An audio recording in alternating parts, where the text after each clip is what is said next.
بیننده عزیزی از تاجیکستان گفتن در شبکه زلالت حدیثی را از بخاری آوردن و روش ویراج دادن که این اعتقاد یهود است که خداوند فلان داره، دست داره و پا داره، اینا داره. دقیقا لفظ حدیث رو ایشون به یاد ندارن، منتها من احادیثی که در این باب هست، احمد جان اگر این صفحه رو نشون بده، من یک سرچی کردم در اینجا.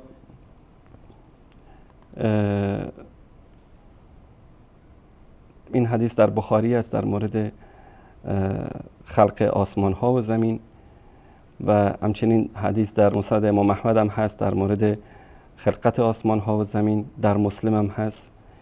و در بخاری این روایت است که سمعت رسول الله صلی الله علیه وسلم یقول یقبض الله الارض و یطوی السماء بیمینه ثم یقول انا الملك این الملوک الارض. الله سبحانه و تعالی زمین رو میگیره و آسمان رو در هم میپیچه به دست راست خودش. ثم یقول، بعد از اون میگه که انا الملک، من فرمانروا و پادشاه هستم. این ملوک الارض، فرمانروایان زمین کجا هستند؟ روایت دیگری هم در بخاری است که ان الله یقبض یوم القیامه علی اراضین علی الاصبع. الله سبحانه و تعالی زمین رو در سر انگشتان خودش، و تکون السماوات بیمینه، آسمان ها هم در دست راستش. میفرماید که انا الملک، انا الملک، در این روایت اومده انا الملک. و روایت دیگری هم در مسلم به همین چیز اومده که الله سبحانه و تعالی زمین و آسمان رو در دستش میگیره در روز قیامت و میگه انا الجبار، انا المتکبر، انا الملک، انا العزیز، انا الکریم. فرجف برسول الله صلی الله علیه و سلم المنبر حتی قلنا لیخرن به. حتی پیامبر صلی الله علیه و سلم وقتی این حدیث رو میگه روایت میکردن، منبرشون میلرزید. در لفظ مسلم هم به همین الفاظ هست و در طبرانی هم هست، در معجم کبیر هم هست. کل این روایت ها رو اینا میخوان اینو بگن که اهل سنت یا امام بخاری یا به قول اونها وهابیا، اینا مجسمه هستند و قائل به تجسیم هستند، برای الله سبحانه و تعالی دست و پا و نمیدونم چشم و گوش و این چیزا نسبت میدن. اولا آنچه که از صفات الله سبحانه و تعالی در قرآن کریم آمده، چشم، دست، پا، سمع، بصر، هر چی که اومده، ما این صفات رو برای الله سبحانه و تعالی قائل هستیم، هانگونه که لایق ذات اقدس الهی است، بدون اینکه تجسیم بکنیم، بدون اینکه قائل به جسمانیت الله سبحانه و تعالی باشیم. این بالعموم اعتقادات همه سلف صالح، یعنی از صحابه و تابعین گرفته تا ائمه مذاهب اربعه و محمد ابن عبدالوهاب و ابن تیمیه الی الان، علمای اهل سنت و جماعت که عقیده اهل سنت و جماعت دارن، این اعتقادشون است. حالا این رو عیب گرفتن بر بخاری.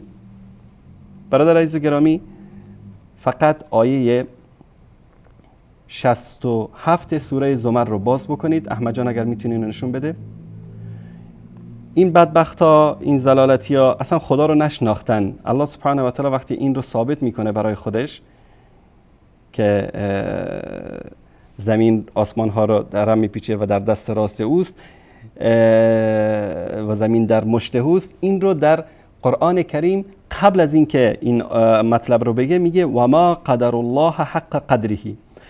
الله سبحانه و تعالی همین مشرکین، همین زلالتیا خدا را چنان که سزاوار بزرگی اوست نشناختن. اگر اینا خدا رو میشناختن، این همه داد از یا علی و یا مهدی و یا فلان و یا علان و این شرکیاتی که ما بارها نشون دادیم نمیزدن. میگه و ما قدر الله حق قدره والارض جمیعا قبضته یوم القیامه. آنها یعنی مشرکین الله را آنچنان که سزاوار بزرگی است نشناختند، در حالی که روز قیامت تمام زمین در مشت اوست. و السماوات مطویات بیمینه، و آسمان ها در هم پیچیده در دست راست اوست. و السماوات مطویات بیمینه، و آسمان ها در هم پیچیده در دست راست اوست. سبحانه و تعالی عما یشرکون. او منزه و برتر است از آنچه شریک او میسازند، از آنچه که این مشرکین شریک الله سبحانه و تعالی میسازن. این در این آیه الله سبحانه و تعالی این گونه بیان میکنه و در آیات دیگه هم در مورد صفات الله سبحانه و تعالی آیات متعددی است که اشاره به ید، اشاره به سمع و بصر و به صفات ذات اقدس الهی میکنه که شایسته او تعالی است، بدون اینکه ما بیایم قائل به تجسیم باشیم. یعنی اینکه بگیم الله سبحانه و تعالی دستش والعیاذ بالله مثل دست من است، نه، ما این هیچ کس قائل به این نیست. هیچ کس که اعتقاد صحیح اهل سنت و جماعت داشته باشه قائل به این مسئله نیست.